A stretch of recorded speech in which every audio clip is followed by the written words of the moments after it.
What's happening everybody, King GBL here, and welcome back to a brand new Great League video. Today I'm going to be showcasing a very strong team with Feraligatr.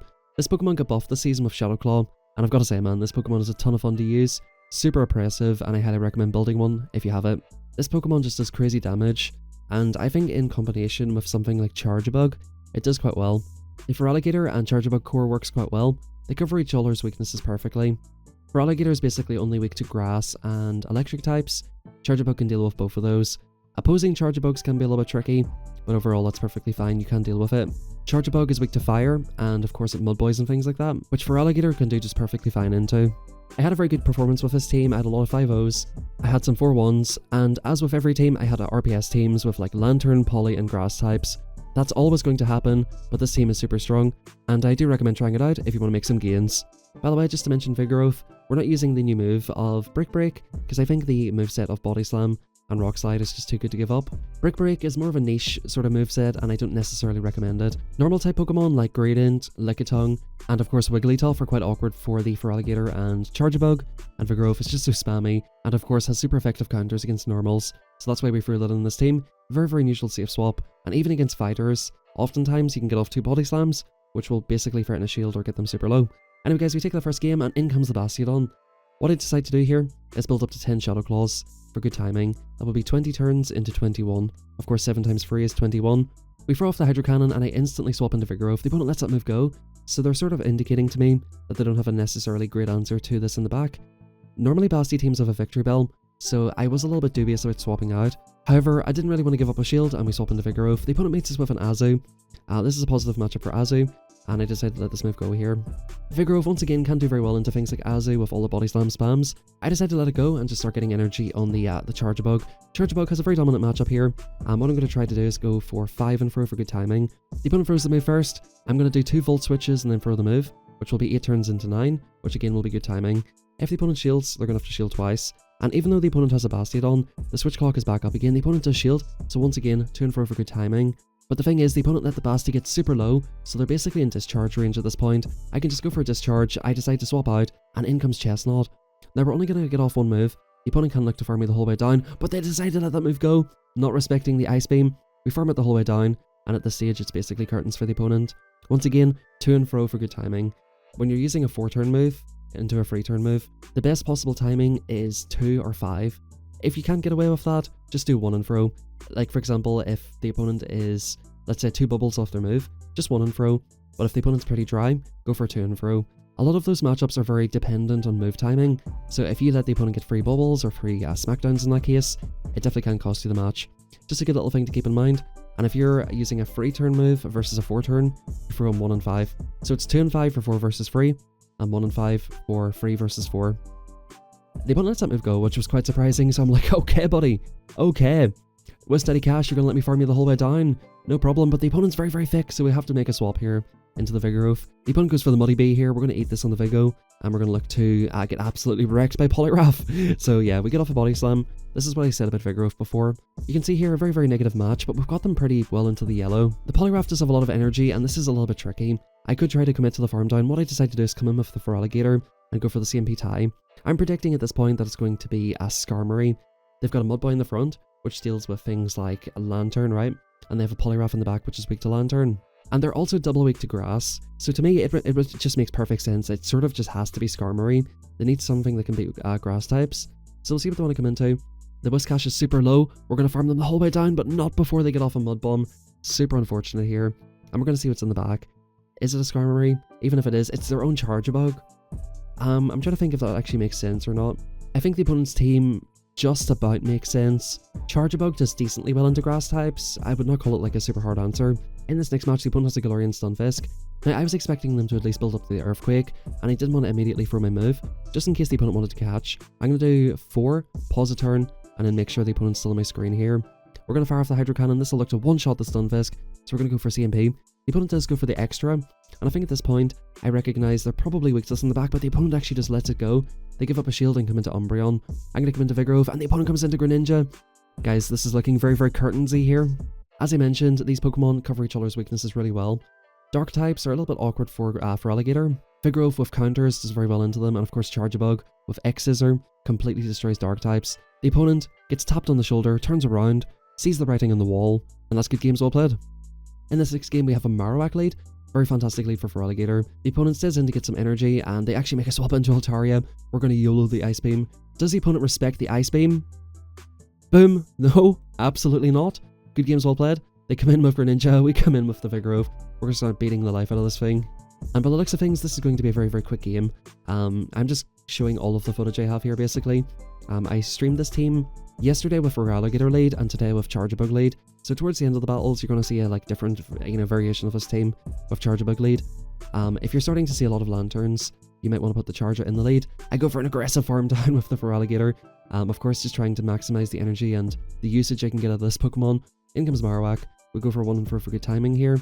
The opponent basically needs to go for double Shadow Bone. They're not really going to get to it. I'm going to shield up this move. Even if it is a Bone Club, they won't be able to outpace us here. We're going to go straight for another Hydro Cannon, and this should look to one-shot the Marowak. Good games well played. Marowak, another Pokemon that was buffed this season, but Feraligatr just absolutely rips it to shreds. In this next matchup, we have quite an interesting lead. Feraligatr versus Skarmory. It's a negative match for Feraligatr in the wands, because the opponent can basically survive enough Shadow Claws to basically make it to the second Sky Attack. We go straight for the Hydro, the opponent lets it go, knowing they can survive that pretty comfortably. We're going to shield up, and I'm going to try my best to basically Shadow Claw it into a range where I can maybe go for a catch. The opponent comes straight into a Sableye though. We're going to go immediately for a Hydro Cannon. We're going to get this through. That would look to basically one-shot the Sableye. The opponent goes for foul play here. I'm going to respect this, and I'm going to try to get off one more Hydro Cannon before probably going for a swap. The opponent will be able to win this if they want to. And actually for this team with shields down, Sableye is kind of tricky. The opponent does let it go though. Nice shiny Shadow Sableye. Very, very cool Pokemon there. We'll see what they want to come into. They come into a Trevenant. I'm going to farm up as much as I possibly can. I bank a Hydro Cannon and come into the Charjabug right here. I'm going to go for an overfarm, hoping to try and catch the opponent unaware. The Shadow Ball is going to land for heavy damage. We're going to go straight for the X-Scissor. Thankfully, the opponent did not catch. If the opponent had have caught, I would have been able to probably Volt Switch down. The opponent's going to Shadow Claw me the whole way down, or so I thought. They make a bit of a mistake here. They come into Skarmory. That's going to allow me to basically farm this the whole way down. The opponent does not get off a move, and they're going to be forced to throw in the Trevenant. One Seed Bomb from Trevenant's not going to be enough here. We're going to go for Rock Slide, and that's going to be Curtains. So sometimes you have to recognize, oh, the opponent swapped. So should I swap or not? In that case, the opponent should have stayed in. If they had have stayed in, I think they would have won that match. Pretty interesting lead here. We can basically shield and Shadow Claw this the whole way down. The opponent goes for a catch, and they come into a Goodra. I'm going to YOLO the Ice Beam immediately. Does the opponent respect it? Absolutely not. Goodbye, shiny Goodra. And we go for a catch here on the potential Night Slash. The opponent does build up to a Shadow Ball, so I think, okay, I have no reason not to shield this. I might as well just respect it, and I'm going to go immediately for this move. If I can look to get rid of this Annihilape, I'll be pretty happy. Of course, it wrecks my Vigoroth, and at this stage, the opponent goes for the move. I'm fairly certain I can live a Shadow Ball at this range. I live one from Trevenant, so I should be able to live one from this. We go straight for the X-Scissor, which will look to get rid of them, and we should be able to see what's in the back. Now, I did bang some energy on the Feraligatr here. Basically, what I need to do is come in with Vigoroth, get the shield, and we should be basically fine here. I have absolutely no reason to go for bait. In these situations, baiting's your lose con. We have a Feraligatr there. The opponent knows that a Hydro Cannon will of course one-shot them, so their basic win con here is to no-shield this move. The opponent does decide to respect it here, and I'm going to come into the Feraligatr, basically Shadow Claw this into a range where a Body Slam would KO, but of course we do outpace them and get to the Hydro Cannon. Good games there. Feraligatr just once again absolutely obliterates Talonflame, which is of course not a huge surprise. Now we have the pretty terrible lead here. I decided to throw this off in bad timing, because I don't want the opponent to get any extra farm, and I'm going to come immediately into Vigoroth here. I done 5 counters, which is basically 10 turns. The opponent got 4 charms of energy, so I'm basically giving away an extra turn, but I'm not allowing the opponent to get extra damage. I'm in an absolute shambles here. I end up throwing a Rock Slide on the Gallade. Guys, I was streaming this on YouTube, and at the time I'm saying, like, why am I throwing a Rock Slide in the first place? It does more raw damage. That's just an absolutely huge mistake here. Gallade is such a scary Pokemon in this meta. Gets to moves really, really quickly.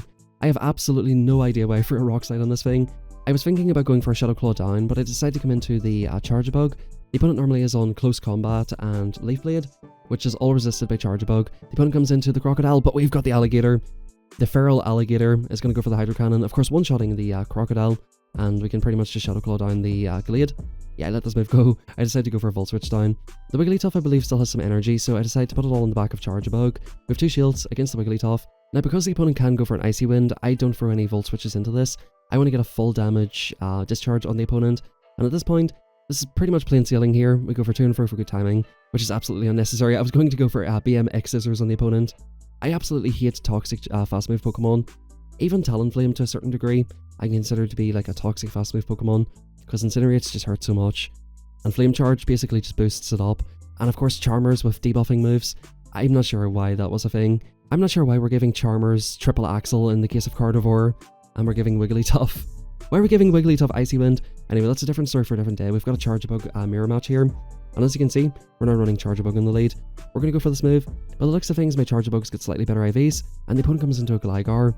Now, whenever the opponent's up a wing attack, they should probably win the 2s here. I can survive a move, but I decide it's going to hurt a lot. Shadow Feraligatr is super glassy here. We're going to go straight for Hydro Cannon on CMP here, and we'll see what the opponent wants to do.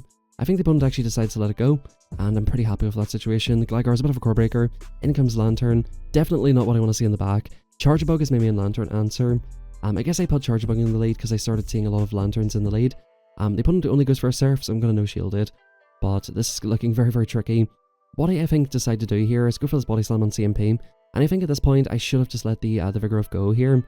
The opponent's basically approaching Shadow Claw and Hydro Cannon range, so I should just let this go. I've got energy in the Gator, and that would have been a lot better. Because basically, yeah, the opponent actually makes a mistake and goes for the catch.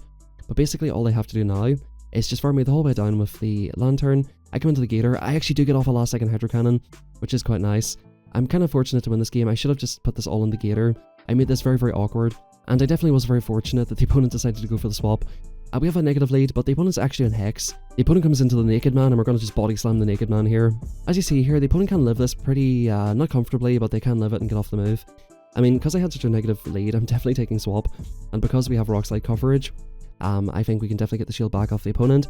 And they're on Hex, so they're going to have a very hard time hexing me down. I wanted to get that move off immediately, just in case they wanted to go for a cheeky Bone Club. The opponent here is going for a massive overfarm, and they actually allow me to get to another Rock Slide on CMP. With all of this additional energy, they were going to make this matchup very awkward with Feraligatr. Shadow Bone's absolutely chunk. But as you're about to see here, the opponent does not go for Bone Club, so they're probably in Fire Blast. So this is a very, very easy shield. I know this is only going to be Shadow Bone. This will probably one-shot the Feraligatr, and we should be able to make it to a Hydro Cannon very comfortably here. Once again, I'm getting the move off immediately, not messing about, not leaving it to any chance. And in comes our Lapras in the back. Very spicy team by the opponent. Again, I'm just going for this move immediately. I'm not messing around with timing or anything. Whenever you just want to get the moves off, you just go for them immediately. Don't worry about timing whenever it comes to just taking Pokemon out. If you need to get off the move just to win the game, that's what you do. Move timing is so vital whenever it comes to like 2-2 shield scenarios or 1-to-1s even. But whenever you're just looking to get off moves, just throw the move. Don't mess around. Don't go for extra moves when you don't have to. Oftentimes I see some players going for good timing and actually getting their Pokemon taken out completely, all for the sake of one fast move. Not worth it. Sometimes you just gotta get your moves off, and that's what we've done there. Now, we have a Lantern. This is not what we want to see in the Gator, but as you're seeing here, the Hydro Cannons are chunking it, and we put it into respectable range for either Charjabug or Vigoroth. We come into Vigoroth here because, of course, the opponent does have a Cresselia lead. We're going to tank these moves. They go straight for Surf here, probably thinking that it's free Surfs to KO, which makes perfect sense here. I'm expecting the opponent to swap out. I bank the Body Slam, making sure that I keep that energy for exactly where I want to throw it. This gets kind of dicey between a Cresselia and Charjabug. Cresselia can basically live 2 X-Scissors from full health. In the 2s, 2 X-Scissors will KO, but it is actually a little bit dicey. We do let the first move go, just in case the opponent wants to go for a bait. They're going to shield up this X-Scissor, and as you're seeing here, a Cresselia can make a real match of this. I no-shielded the first move because I thought it's their win con to probably go for a bait. However, this is kind of dicey now. They can look to go for Grass Knot baits, which is kind of annoying. I'm happy enough as long as I can just get this damage through. I am anticipating a catch here at some point, but I'll be pretty happy just to get rid of the Lantern at this stage. We go immediately for it, the opponent to swap. I'm perfectly fine with this. It'll take the opponent a while to get to a move, and I do have a Body Slam banged. And as you can see, Cresselia is basically low enough that Body Slam's going to KO, so this is curtains for the opponent. Good games. By the way, when it comes to Lantern, Surf and Thunderbolt are both very, very similar for damage efficiency, energy efficiency, sorry.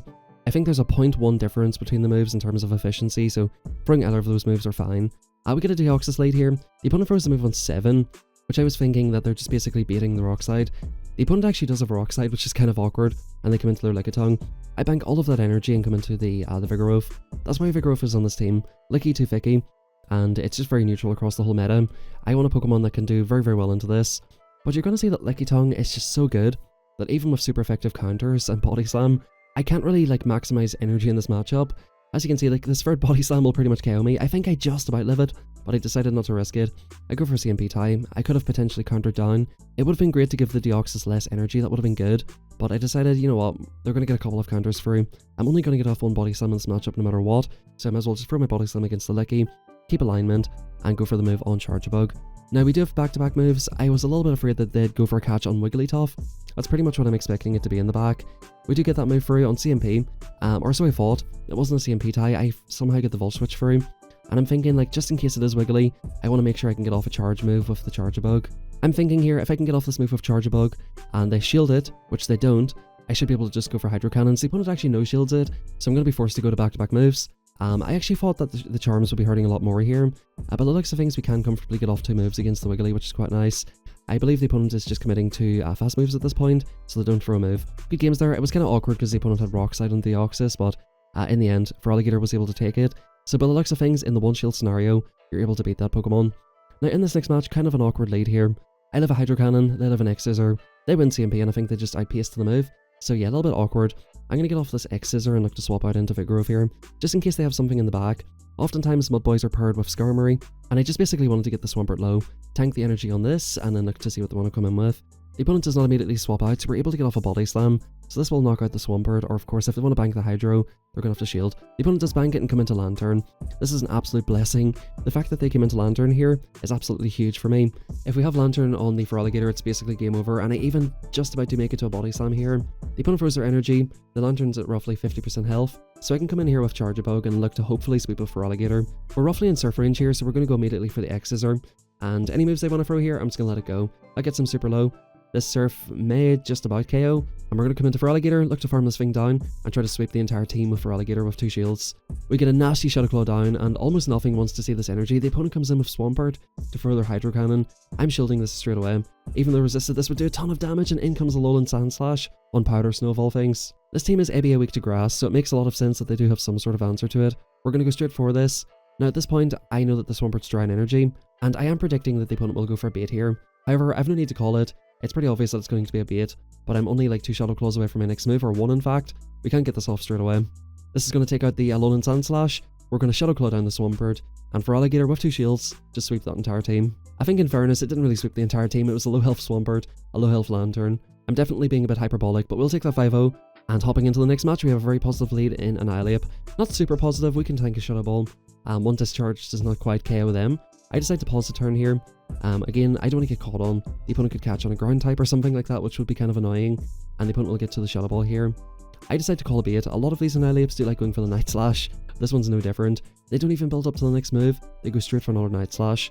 I can definitely survive 2 of these, and at this point, the opponent's either going to have to give up both shields or give up alignment. Discharge coming in, it's not going to quite KO, but we should be able to farm them down. The opponent comes into Feraligatr, and we come into the Vigoroth. I can let a Hydro Cannon go. I decide to respect the first move here. We definitely survive one of these, but of course it will chunk quite a lot. I'm going to go for a Body Slam. I actually go for a Rock Slide here, thinking that a Body Slam will not quite KO. To be honest with you, a Body Slam might have come very close to KOing. Honestly, I think they would have lived at 1 HP. You guys can let me know if you happen to know how much a Body Slam does to this thing. However, they're definitely in Body Slam range now. We do outpace the move no matter what, and we still have a Vigoroth, as you can see here, on about 90% health. So we're in a very good position here. I'm going to swap straight out. It is the Azumarill. I decide to stay in. I was going to swap out immediately, but I'm going to stay in, force the opponent for energy, and then hopefully look to try and sweep with the Feraligatr. I do go for a very nasty catch on the Charjabug here, absorbing all of this energy, and now at this point, I'm basically forced to come into the Feraligatr. The opponent still has Annihilape alive, so I don't want to get a lot of counter damage, and I know I can definitely live one player off. I'm anticipating the catch. I'm going to throw in good timing here. If you're afraid the opponent's going to go for a catch, if your turn duration is smaller than theirs, you just don't throw in bad timing and you're basically fine. The opponent plays to a CMP tie that they will not win. That player off does not quite KO. We farmed that thing the whole way down, and I was going to go for an Ice Beam BM, but that's good games nonetheless. With Steady Cash coming in the next game, this is a fairly neutral matchup, even though it's pretty negative typing wise. 2 X-Scissors more or less KOs this thing. I go immediately for the move. The opponent goes for the extra, and as with most Whiscash teams, I'm expecting there to be a Skarmory in the back.